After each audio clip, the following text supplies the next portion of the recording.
Je vous invite à ouvrir la parole de Dieu encore une fois dans l'épître au Philémon,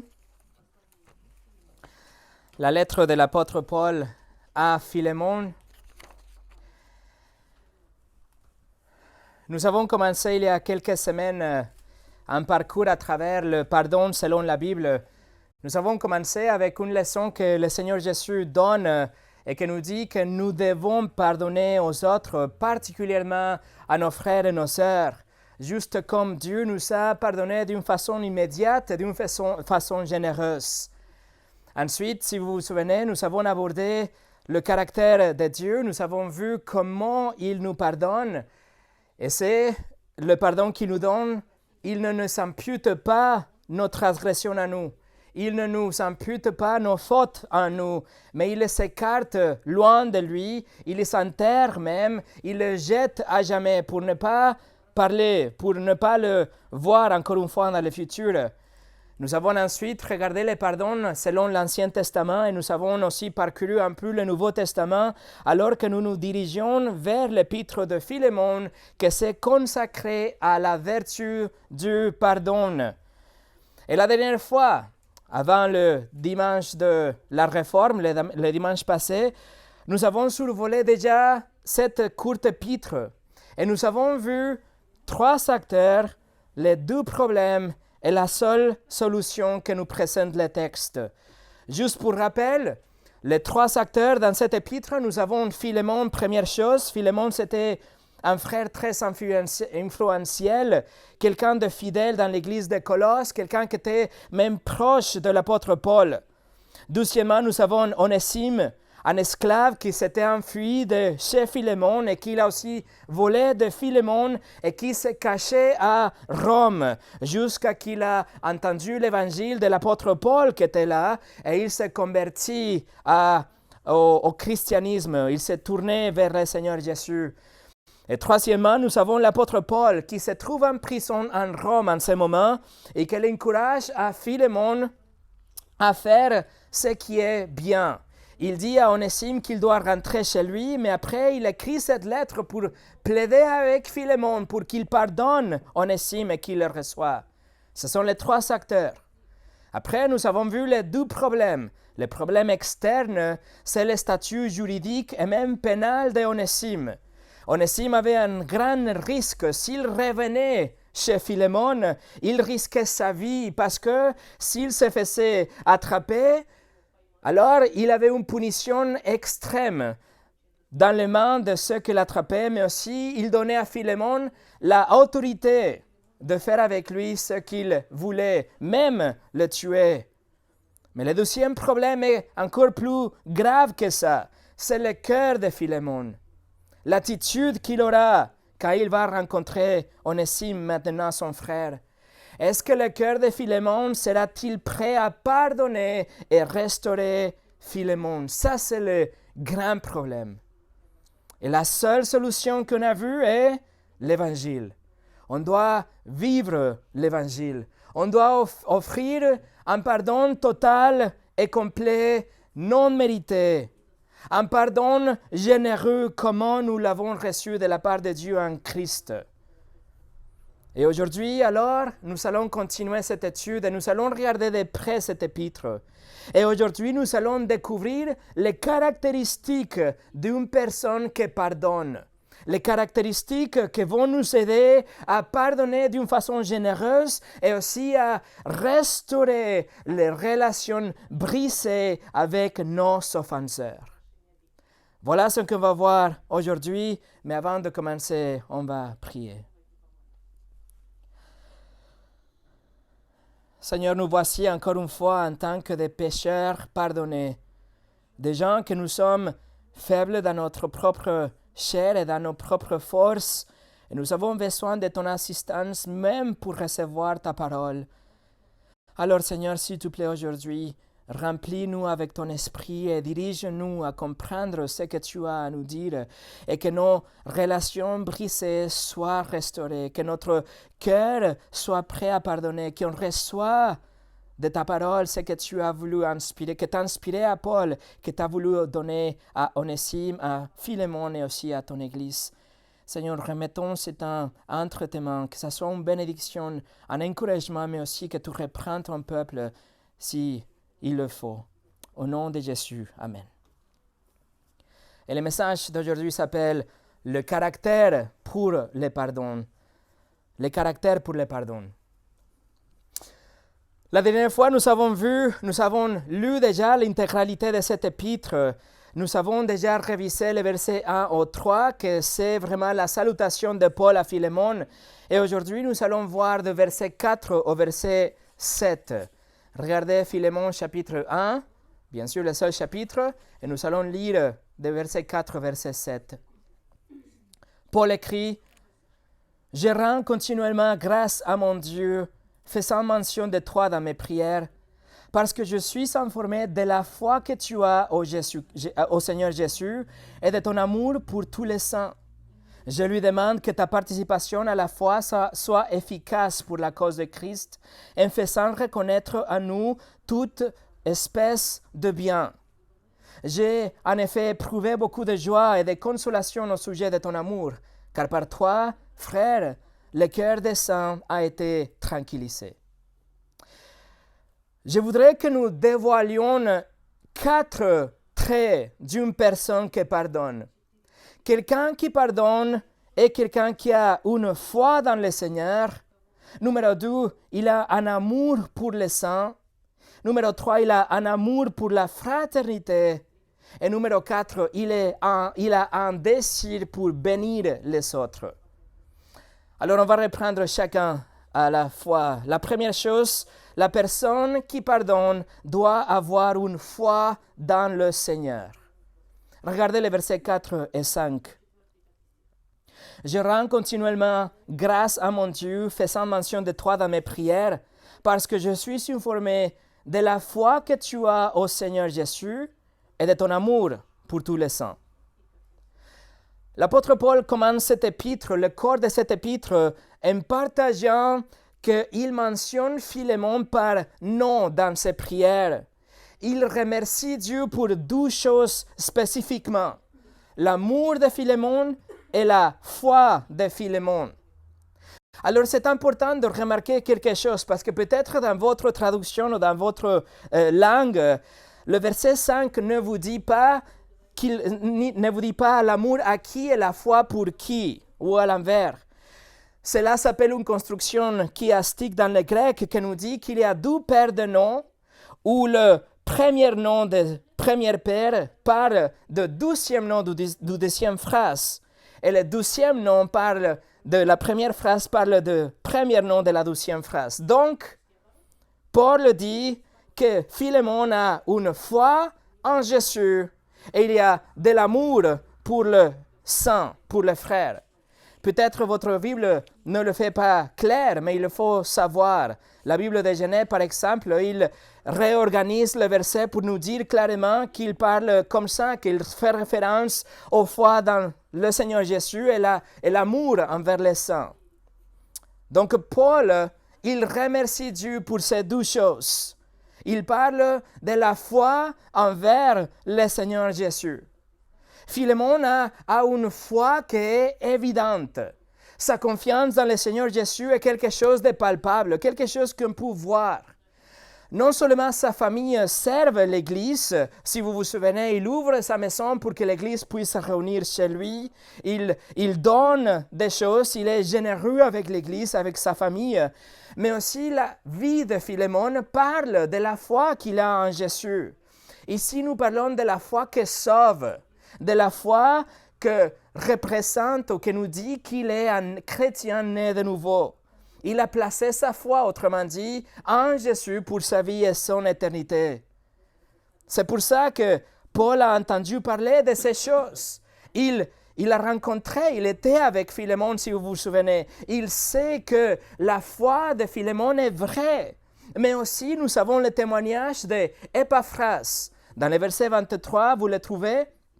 Épaphras, c'était le pasteur de Philémon, le pasteur de l'église à Colosse. Et il est avec Paul en Rome en ce moment-là. Et il peut aussi témoigner de la foi de Philémon, de la vie de Philémon, qui montre qu'il est vraiment un chrétien. Et bien sûr, vous savez le témoignage d'Onésime, l'esclave en fuite qui vivait à l'époque dans la propriété de Philémon. Il était sous ses ordres, il était sous sa direction et Onésime peut témoigner que Philémon a une vraie foi. Il est vraiment un chrétien. Il a pu conclure qu'il était vraiment quelqu'un né de nouveau, régénéré. Et en fait, comme je l'ai dit la dernière fois, nous pouvons spéculer. Non, on n'est pas sûr, mais c'est une spéculation. Nous pouvons penser que ça, c'était une raison pour laquelle Onésime s'est enfui de Philémon, à cause de son témoignage, à cause de sa vie vertueuse, à cause de tous ces actes de gentillesse que Philémon avait envers lui, et aussi son témoignage verbal. Et toutes ces choses ont fait que la obscurité dans le cœur d'Onésime soit exposée jusqu'à qu'un jour il a décidé de quitter. Il a dit, j'en ai marre de toutes ces choses avec Christ. Paul, alors, rend grâce à Dieu pour ça. Il rend grâce que Philémon montre ses traits, ses caractéristiques de quelqu'un qui pardonne. Il est un homme de foi. Il est un homme qui fait confiance en Christ pour sa vie et son éternité. Il y a seulement 4 fois que Paul écrit dans ses épîtres qu'il fait mention de quelqu'un d'autre dans ses prières. Il le fait dans le livre de Romains, dans Éphésiens, 2 fois dans Thessaloniciens, mais c'est seulement ici qu'il est reconnaissant pour une personne, pour Philémon et pour sa foi. Et d'ailleurs, il écrit dans le singulier. Si vous lisez une Bible en anglais, vous ne pouvez pas le voir. Mais le verset dit qu'il fait mention de 3 singuliers dans mes prières. Paul est reconnaissant pour lui, pour son amour à lui, pour son foi, plutôt la foi de Philémon. Et je vous demande, avez-vous jamais prié comme ça? Avez-vous jamais prié comme ça pour quelqu'un? Pas comme « Père, je te remercie pour la personne, pour mon ami, ou s'il te plaît, aide-lui, ou pourvois ses besoins, ou je te prie pour la santé. » Non, mais une prière plutôt pour remercier Dieu pour la foi de la personne. Seigneur, je te remercie qu'on voit que cette personne est vraiment une chrétienne, qu'il est vraiment quelqu'un qui t'appartient, que sa foi déborde et transpire dans sa vie et que se voit dans tous les domaines de sa vie. Alors pourquoi la foi en Christ est un trait de caractère d'une personne qui va pardonner? Parce que si on a la foi, c'est-à-dire que nous n'avons aucun doute de que la personne a été régénérée. Nous pouvons savoir si quelqu'un a mis sa confiance en Jésus-Christ, on est sûr que la personne est habitée par le Saint-Esprit et que le Saint-Esprit a transformé d'une façon radicale cette personne. Et il a donné déjà à la personne une capacité pour pardonner comme Dieu nous a pardonné en Christ. Et mes amis, ça c'est la base pour le vrai pardon. Ça c'est la chose qu'on a besoin vraiment pour pouvoir vraiment pardonner. Sans l'œuvre régénératrice du Saint-Esprit, le vrai pardon n'est pas possible. Je vais vous montrer pourquoi. Allez au Galates chapitre 5. Galates chapitre 5. Et ici, l'apôtre Paul va nous donner 2 listes. La première liste va nous donner des caractéristiques de quelqu'un qui n'est pas régénéré. Une personne qui n'est pas un chrétien, une personne qui vit dans la chair. Et après, il va nous donner le contraste avec les caractéristiques qui appartiennent seulement à ceux qui ont été régénérés par le Saint-Esprit. On va lire du verset 19 au 21, mais faites attention, mes amis, à 8 traits de caractère qui crient non pardon, qui crient conflit, qui crient l'amertume, la séparation, traîner avec le conflit, mais jamais pardonner. Regardez verset 19 au 21. Les œuvres de la chair sont évidentes, ce sont la débauche, l'impureté, le dérèglement, l'idolâtrie, la magie. Et maintenant, faites attention. les rivalités, le querelle, les jalousies, les animosités, les disputes, les divisions, les sectes, l'envie. Et il continue, l'ivrognerie, les excès de table et toutes les choses semblables. Vous avez vu, ces caractéristiques nous crient le caractère, le besoin de quelqu'un de « je ne veux pas pardonner, je ne veux pas lâcher ». Alors, le pardon total est impossible en dehors de Christ. Les non-croyants sont complètement incapables de pardonner. En fait, écoutez à cette description dévastatrice de quelqu'un qui ne connaît pas le Seigneur Jésus. On le trouve dans Romains chapitre 3, versets 13 au 17. Leur gosier est un sépulcre ouvert. Ils se servent de leur langue pour tromper. Ils sont sous leurs lèvres un venin d'aspic. Leur bouche est pleine de malédictions et d'amertume. Ils ont le pied léger pour répandre le sang. La destruction et les malheurs sont sur leur route. Ils ne connaissent pas le chemin de la paix. Voilà la description de quelqu'un qui n'est pas en Christ. Bien sûr, il ne peut pas pardonner comme il faut. Ils n'ont pas la capacité de pardonner parce que la capacité de vraiment pardonner nous est donnée par le Saint-Esprit. Et ça, c'est le contraste que maintenant Paul va faire dans Galates 5. Regardez à partir de versets 22 et 23. Il commence avec « mais », voilà le contraste. « Mais le fruit de l'Esprit, c'est l'amour, la joie, la paix, la patience, la bonté, la bienveillance, la foi, la douceur, la maîtrise de soi. » Toutes ces choses, mes amis, c'est égal pardon. C'est comme ça que nous pouvons pardonner seulement un chrétien qui non seulement possède le Saint-Esprit, mais qui se soumet à l'instruction de la volonté de Dieu à travers la parole, sera capable de pardonner comme Dieu nous a pardonné en Christ.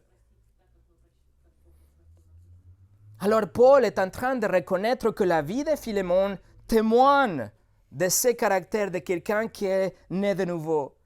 La vie de Philémon dit que Philémon était régénéré par la grâce à travers de la foi et qu'il était aussi habité ou rempli avec le Saint-Esprit. Ça veut dire que Philémon sait à quel point il était pardonné de la dette immesurable que Dieu a pardonnée. Et il sait aussi combien serait-il cruel et insensé de se comporter comme le serviteur impitoyable de Matthieu 18 qui a décidé de ne pas pardonner les 10 centimes, si vous vous souvenez qu'on a déjà étudié. Donc, Philémon est capable. Philémon peut le faire. Philémon doit le faire. Pourquoi? Tout simplement parce qu'il est un chrétien.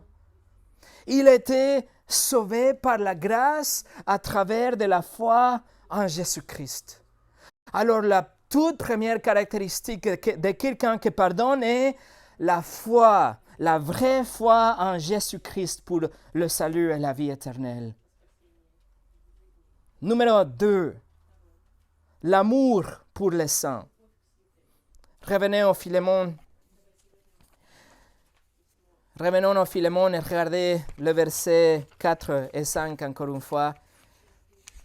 Philémon 4 et 5. Je rends continuellement grâce à mon Dieu, faisant mention de toi dans mes prières, parce que je suis informé de la foi que tu as au Seigneur Jésus et de ton amour pour tous les saints. Non seulement Paul remercie Dieu pour qu'il est un chrétien authentique, parce que sa foi est vraie, authentique, mais aussi parce qu'il écoute, il entend de l'amour qu'il a vers tous les saints. Et le mot que Paul utilise ici, c'est agape. L'amour parfait, l'amour sacrificiel, c'est le sort d'amour que Philémon a montré pour ses frères et ses sœurs. Philémon, mes amis, est un frère exemplaire. Il est quelqu'un de fidèle, il est quelqu'un de dévoué au corps de Christ.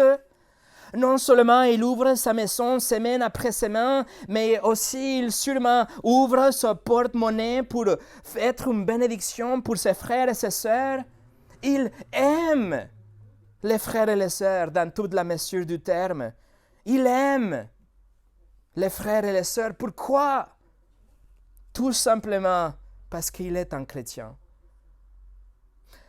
Nous avons lu le fruit de l'esprit dans Galates 5, 22 il y a un moment, et le tout premier mot dans la liste, la toute première caractéristique est amour, agape. Non seulement ça, mais l'apôtre Jean écrit aussi dans sa première épître, chapitre 3, verset 14, il écrit que l'amour envers les frères et les sœurs, c'est la preuve de notre régénération. Il dit, nous savons que nous sommes passés de la mort à la vie, c'est-à-dire nous sommes chrétiens nés de nouveau, parce que nous aimons les frères. Et les mots qu'il utilise, c'est les mêmes, agapao, de agape. Alors, si Philémon faillit à pardonner Onésime, cela trahirait l'amour qu'il a pour les autres, pour la congrégation. Si Philémon décide de ne pas pardonner Onésime, ça serait une contradiction et ça serait une honte pour sa réputation en tant qu'un chrétien, mais aussi une réputation de l'Église elle-même et une honte, un témoignage vers les non-croyants aussi. Si Philémon ne parvient pas à pardonner le coupable, il ajouterait un astérix et une note de base de page à son amour. C'est comme s'il est en train de dire, mon frère, je t'aime sacrificiellement, sauf quand tu me vexes. Je vais t'aimer avec tout mon cœur, sauf si tu me fais du mal. Je vais t'aimer d'une façon sacrificielle jusqu'à ce que tu me trahis. Tant que tu ne me fais pas de mal. Veuillez noter que Paul écrit que l'amour de Philémon est pour tout le sang, pour tous ceux qui sont autour de lui. Quel que soit le niveau de la maturité ou la culture ou les convictions ou la mauvaise compréhension de certains passages, etc., il les aime également. Philémon aime les saints et donc s'il aime sa congrégation, ce même amour doit être étendu à Onésime, même s'il est un traître, même s'il est un esclave en fuite et un criminel. Même si Philémon était frappé dans son orgueil et moralement et même économiquement, il doit l'aimer d'une façon égale. Et son amour doit se concrétiser, doit être prouvé avec un pardon total et une restauration absolue. C'est un nouveau départ. Si Philémon faillit à faire ça, il est un hypocrite et il n'aime pas ses frères. Hélas, il nous semble que parfois, nous, en tant que chrétiens, nous montrons notre attention et notre compassion et notre amour à quelques frères, mais nous négligeons des autres par des bases complètement infondées. Ou bien plus grave et bien plus triste, mes amis, quand nous montrons plus d'amour et plus de tolérance et plus de grâce envers quelqu'un qui est non-croyante, afin d'être de bons témoins, afin de peut-être la personne va écouter ou être ouverte à l'évangile. Mais nous échouons à étendre le même degré de grâce et de pardon et d'amour et de compassion à nos frères et nos sœurs. Mais Philémon montre un amour qui est évident pour tout le monde, pour tous les saints. Et donc, Paul remercie Dieu pour ça. Et mes amis, votre cœur doit crier maintenant, je veux être comme ça. Je veux aimer tous les hommes, tous les chrétiens, tous les frères et les sœurs comme ça. Je veux que mon amour se déborde, que soit visible, que l'amour que j'ai reçu de Dieu en Christ soit palpable pour mes frères et mes sœurs. Je veux aimer comme Philémon aime. Il aimait tellement. Son amour était tellement clair que Paul prie et remercie Dieu pour l'amour qu'il a envers les autres. Waouh! Que Paul prie pour vous comme ça. Que Paul remercie Dieu pour votre amour pour les autres. Et vous savez pourquoi vous pouvez aimer comme ça parce que l'amour surnaturel de Dieu a été déjà déversé en vous. Ça fait partie de votre nouvelle nature. C'est le même colis, le même package, si vous voulez, de votre nouvelle naissance. Romains 5, verset 5 nous dit « L'amour de Dieu est répandu dans nos cœurs par le Saint-Esprit qui nous a été donné. » Nous avons déjà cet amour et donc nous pouvons aimer comme ça. Nous avons la capacité, tout ce dont vous avez besoin, c'est un rappel de la part de Dieu à travers sa parole, juste comme Philémon a besoin de cette lettre de Paul pour être rappelé qu'il peut le faire. Paul a appelé les Thessaloniens aussi à aimer les uns les autres, mais il a écrit qu'il peut même se dépasser, il peut aimer encore plus les autres. En Thessaloniciens 4, 9 et 10, Paul écrit « Pour ce qui est de l'amour fraternel, vous n'avez pas besoin qu'on vous en écrive, car vous avez vous-même appris de Dieu, aimez les uns les autres, et c'est aussi que vous faites envers tous les frères et toute la Macédonie entière. Mais nous vous exhortons, frères, à abonder toujours plus dans cet amour. » Donc vous pouvez le faire. Nous pouvons aimer encore plus et nous pouvons faire que notre amour soit palpable, visible dans la façon dont nous pardonnons. Et comme je l'ai dit la dernière fois, le test ultime pour Philémon et le test ultime pour tout chrétien est comment réagirez-vous lorsque l'autorité de Dieu vous demande de faire quelque chose? Comment réagirez-vous quand la parole de Dieu vous imposera des exigences qui sont contraires à vos compréhensions et vos sentiments et ce que vous appelez votre discernement, etc.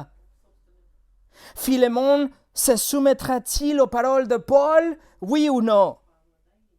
Est-ce que Philémon va se soumettre à l'autorité divine à travers l'apôtre Paul, oui ou non? Est-ce qu'il va vraiment pardonner? Est-ce que nous pouvons vraiment pardonner comme la parole de Dieu nous demande de le faire? Oui ou non?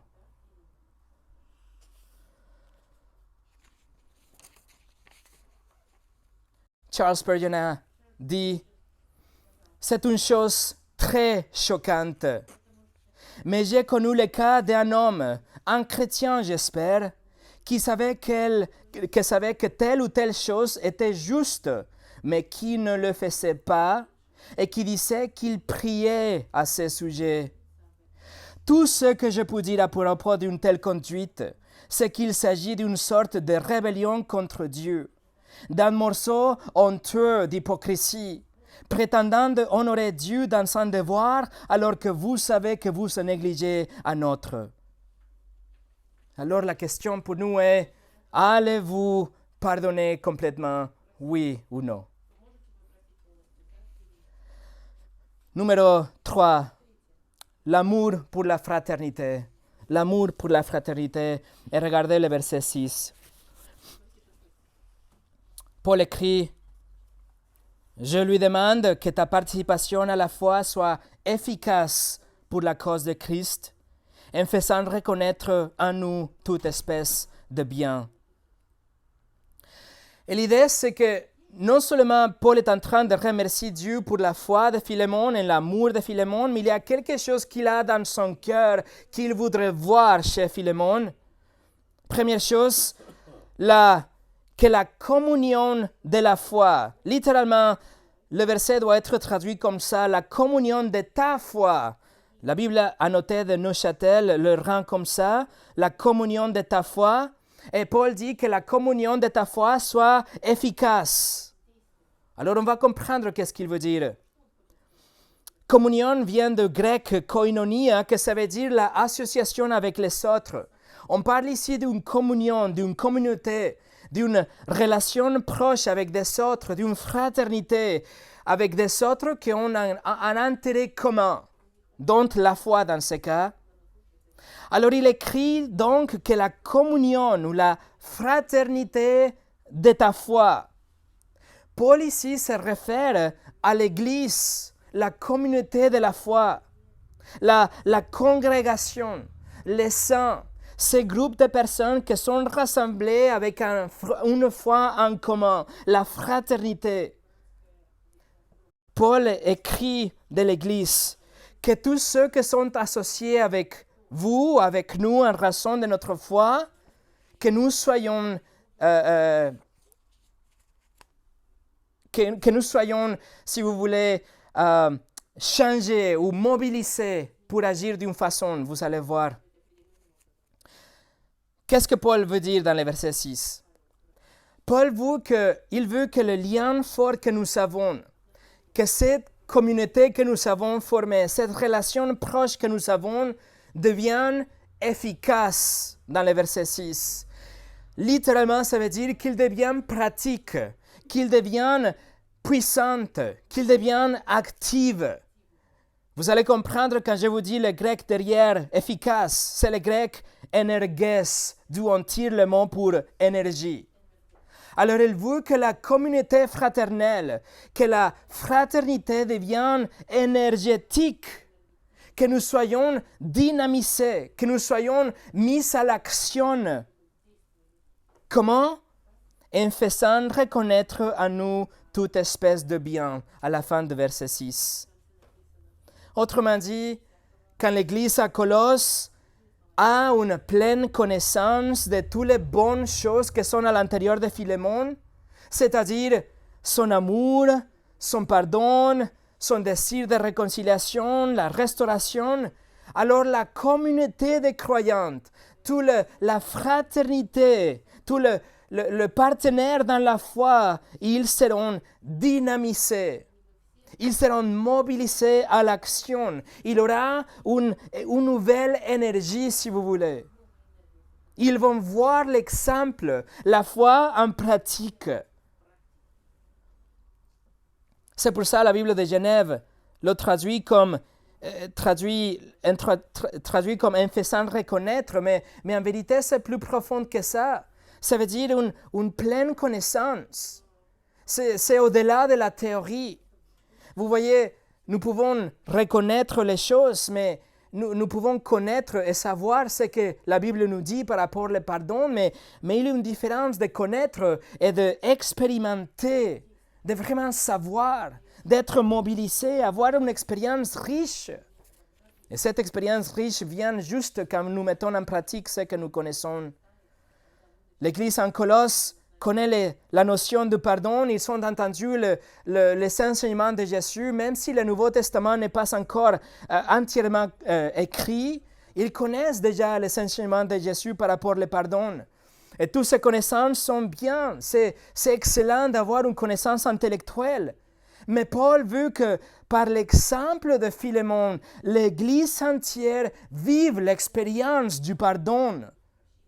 Que l'Église en Colosse puisse connaître pleinement comment on voit la foi en pratique, comment on voit la restauration d'un frère, comment on voit la résolution d'un conflit qui est potentiellement dévastatrice entre deux frères. Mais l'Église voit ça. Et pouvez-vous vous imaginer les témoignages pour l'Église?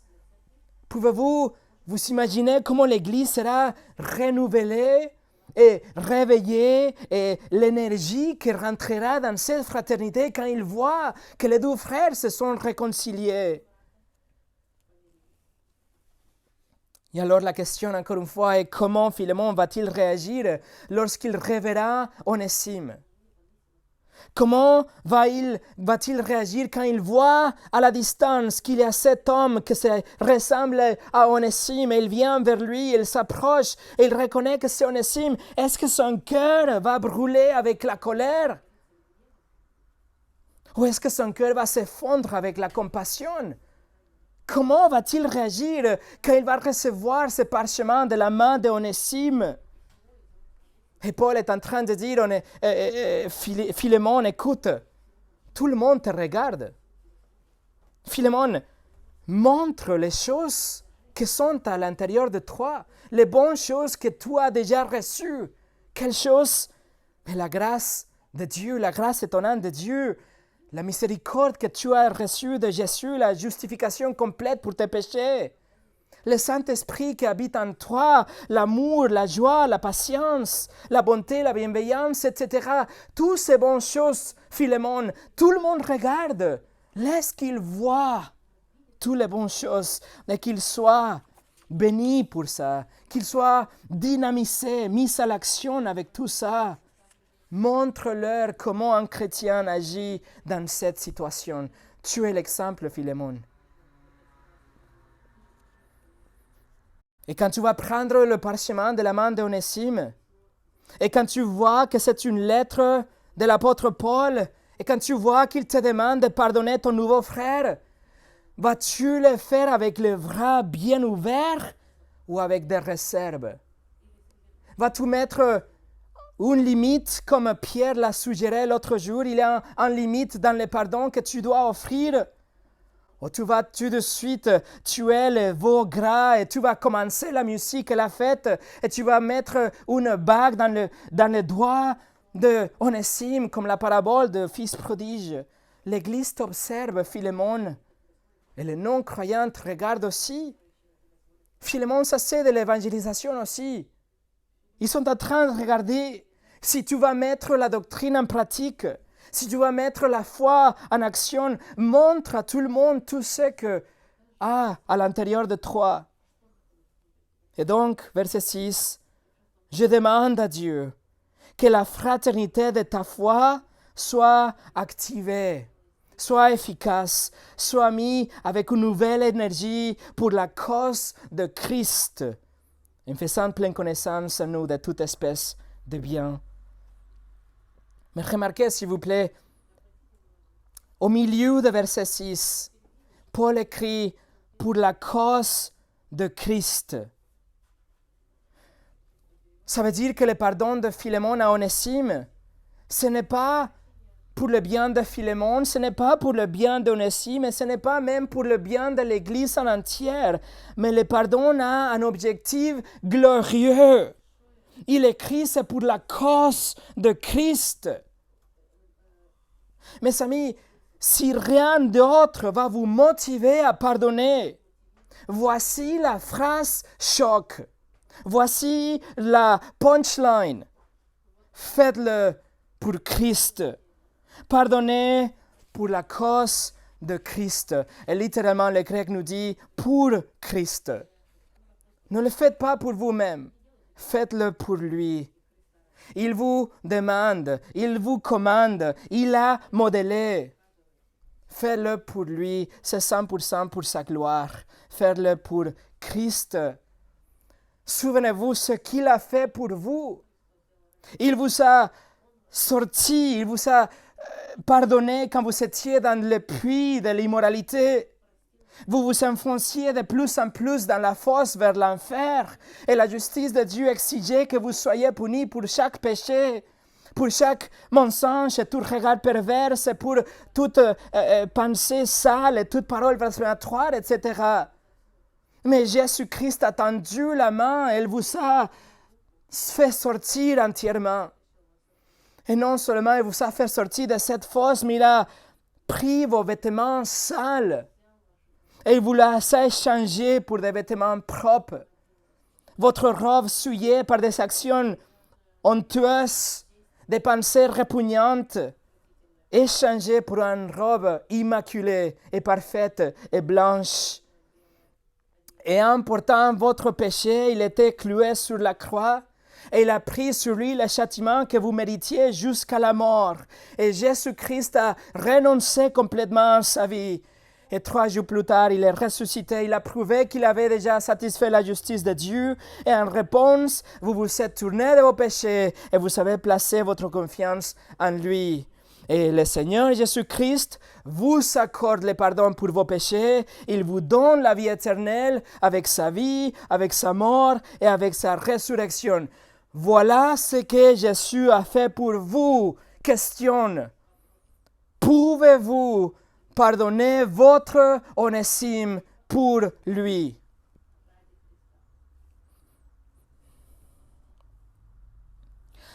John MacArthur a dit, une personne dévouée à la gloire de Christ pardonnerait certainement à une autre, car l'esprit qui ne pardonne pas ne glorifie pas le Seigneur Jésus-Christ.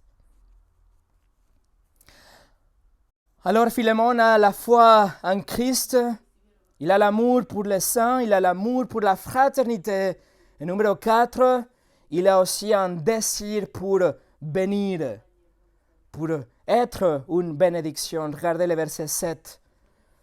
Paul écrit, « J'ai en effet éprouvé beaucoup de joie et de consolation au sujet de ton amour, car par toi, frère, le cœur des saints était tranquillisé. » L'apôtre Paul est en train de faire ressortir le caractère d'une personne qui pardonne. Et dans cette dernière ligne, juste avant son plaidoyer qu'il va commencer dans la partie suivante de sa lettre, il se souvient de ce désir que Philémon a eu toujours d'être une bénédiction pour les autres. Paul a personnellement reçu la bénédiction à travers Philémon, à travers son amitié.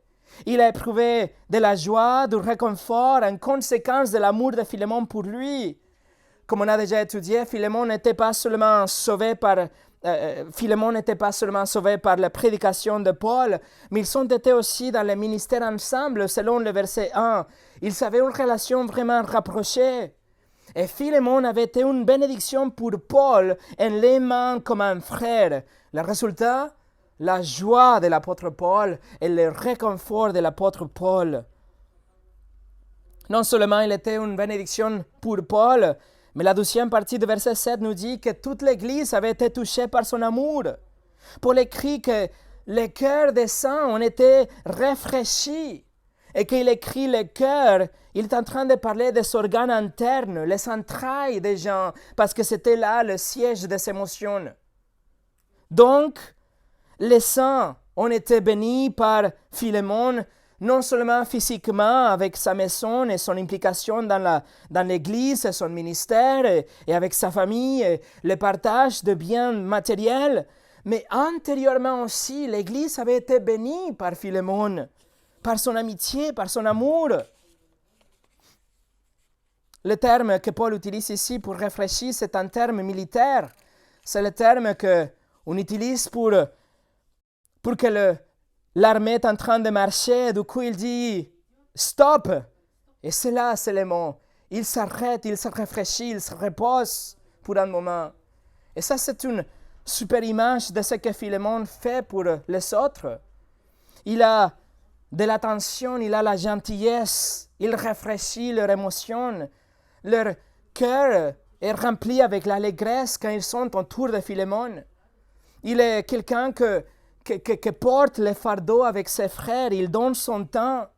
Il vient vers lui avec l'âme fatiguée et l'esprit épuisé. Et du coup, ils sont rafraîchis par l'amitié, l'amour et la compassion de Philémon. Et vous savez quoi? C'est très intéressant qu'il n'y ait aucune indication de que Philémon était un leader dans l'église locale, pas du tout. Ni la Bible, ni l'histoire de l'église à l'extérieur, en dehors de la Bible, nous parle de Philémon en tant qu'un leader. Il était simplement un frère. Il ne faut pas tenir un rôle de leadership à l'église pour pouvoir rafraîchir les autres, être gentil et donner des mots d'amour et de compassion et d'encouragement. On ne sait jamais jusqu'où vont ces actes de gentillesse, mes amis, comme il peut impacter les frères et les sœurs autour de nous, à quel point vous pouvez aujourd'hui être une bénédiction pour les autres. Si vous êtes en train de vivre une vie chrétienne passive, si vous ne partagez vraiment votre vie avec les autres, si vous gardez une distance avec les autres, vous êtes en train de rater quelque chose d'extraordinaire. Et nous manquons aussi quelque chose parce que nous ne voyons pas votre bénédiction dans notre vie, votre amitié et implication dans notre vie. Voilà pourquoi Paul remercie Dieu dans le verset 4, parce qu'il est vraiment une bénédiction pour les autres. Et même Paul, même lui qui est en prison, il est en train d'être encouragé par ce qu'il écoute de Philémon. Et le texte original ajoute le mot « frère » à la fin de cette phrase. La traduction de Darby le fait comme ça. La traduction de Darby dit « Une grande consolation dans ton amour parce que les entrailles de sang sont réfléchies par toi, frère. » Paul finit ce verset avec « frère », que c'est une position emphatique dans le grec. Ça veut dire que Paul, il ne le dit pas d'une façon superficielle, comme parfois on le dit, comme un cliché, juste en passant mon frère ou brother ou ma soeur. Non, il le dit vraiment, il le sent, il dit frère. Il souligne ça. Vous voyez, c'est un soudain coup de cœur, de tendresse de la part de Paul à Philémon. Il se souvient de la bénédiction que Philémon était pour lui et il ajoute ça à la fin, il dit « frère ». Il est vraiment son frère. Paul met de côté son apostolat, si vous voulez, l'autorité en tant qu'un apôtre. Et il parle à Philémon en tant qu'un frère. Dans un sens, Paul est en train de se humilier. Il suit l'exemple, le modèle de Jésus. Si Jésus-Christ, le Seigneur des Seigneurs, il s'est humilié lui-même pour pardonner les pécheurs. Et si Paul descend lui-même pour parler à Philémon en tant qu'un frère, comment devons-nous agir quand il faut pardonner notre frère et notre sœur? Et pour finir, voici un résumé. Les caractéristiques de quelqu'un qui pardonne. Première chose, la foi dans le Seigneur. Vous avez déjà placé votre foi dans le Seigneur Jésus-Christ, alors vous êtes né de nouveau, vous êtes un disciple de Christ, vous avez donc la capacité et l'obligation de pardonner.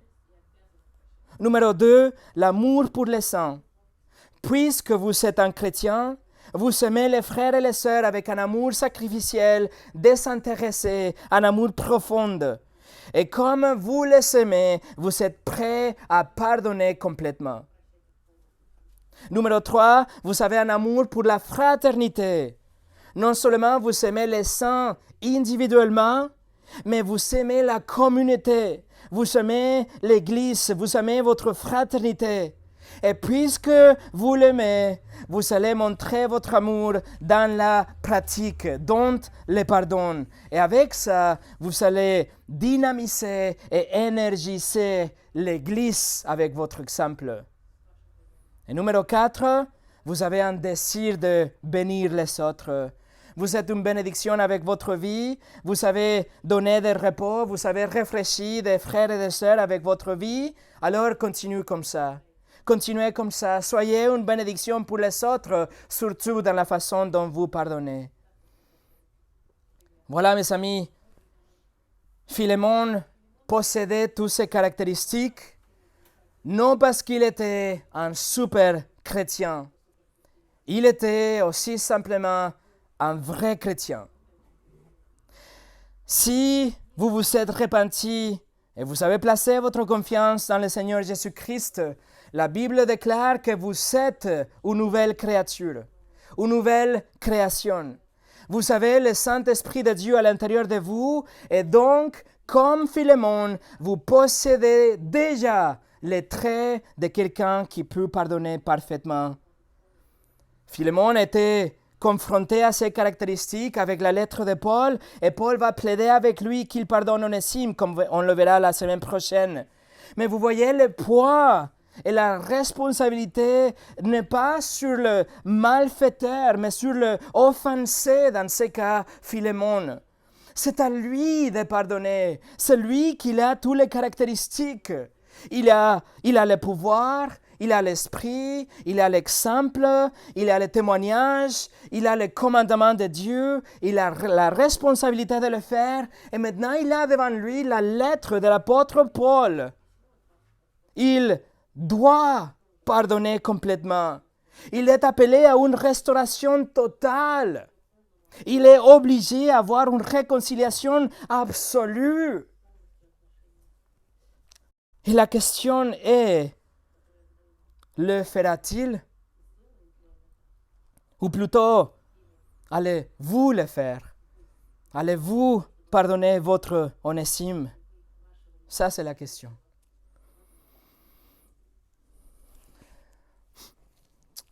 Seigneur, nous te remercions parce que nous avons déjà, nous, la capacité, le pouvoir, l'exemple, le témoignage, la parole qui nous pousse, qui nous dirige vers le pardon total. Maintenant, Seigneur, on te supplie, Seigneur, qu'on ait le désir et la volonté pour l'appliquer. Seigneur, que ta parole pénètre au fond de notre cœur, que cet exemple, ces caractéristiques de Philémon restent sur nous comme des flèches qui percent le cœur et que nous poussent et nous dirigent et nous amènent à pardonner nos onésimes. Seigneur, ne laisse pas que cette Église soit une Église d'amertume, mais Seigneur, qu'on te rende gloire avec nos actions, avec notre obéissance, avec notre soumission à tes Écritures. Et Seigneur, qu'en faisant ça, que ton nom soit glorifié, que le Fils soit exalté et que ton Église brille au milieu de cette temps de ténèbres. Merci pour ta parole, merci pour ton esprit. Au nom de Jésus. Amen.